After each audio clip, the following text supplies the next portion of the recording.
ہمارے نبی کا ارشاد ہے لیس المؤمن بالذی یشبع وجارہ جائع، مومن نہیں ہو سکتا ایسا کہ پیٹ بھر کے کھانا کھائے اور اس کا پڑوسی بھوکا پڑا رہے،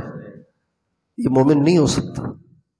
مومن مومن کو ڈرا نہیں سکتا، مومن مومن کو دھمکا نہیں سکتا، مومن مومن کو دھمکی نہیں دے سکتا۔ یہ احساس نہ ہونا یہ بڑے درد کی بات ہے۔ ان کی شہادتیں بھی غم کی خبریں ہیں، ان کی شہادتیں بھی دل آزردہ ہیں، لیکن امت مسلمہ کی بے حسی اس سے زیادہ دل آزردہ ہے۔ وہ تو شہید ہو کے جنت میں جا رہے ہیں، لیکن یہ بے حسی کا مظاہرہ کر کے یہ کیا کما رہے ہیں؟ یہ نمازی ہو کر بھی اگر بے حس ہیں، تہجد گزار ہو کر بھی اگر یہ بے حس ہیں،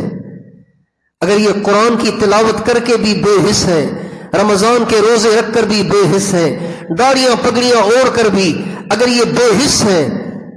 تو ایمان کا نور ابھی بہت دور ہے، ابھی یہ ایمان سے محروم ہے۔ اس لیے کہ ایمان تب تک کامل ہو ہی نہیں سکتا جب تک کہ مسلمان کو مسلمان سے محبت نہ ہو۔ ہمارے نبی کا ارشاد ہے لن تدخلوا الجنت حتی تؤمنوا ولن تؤمنوا حتی تحابوا، ہرگز جنت میں نہیں جاؤ گے اگر مومن نہ ہوئے، ہرگز مومن نہیں بنو گے جب تک کہ ایک دوسرے کے ساتھ محبت نہ کرو۔ جس سے محبت ہوتی ہے اس کو خونہ خون دیکھ کے آدمی برداشت کر سکتا ہے۔ میرے دوستو، یہ امت کی یہ کیفیت، امت کا یہ حال، امت کی یہ بے حسی، امت مسلمہ کی یہ سنگ دلی اور یہ ستم گری، یہ بڑا خوفناک عمل ہے، یہ بڑا خوفناک عمل ہے، یہ بڑا خوفناک عمل ہے جب انسان کسی مصیبت میں مبتلا، کسی پریشانی میں مبتلا کے لیے کچھ کر نہیں سکتا،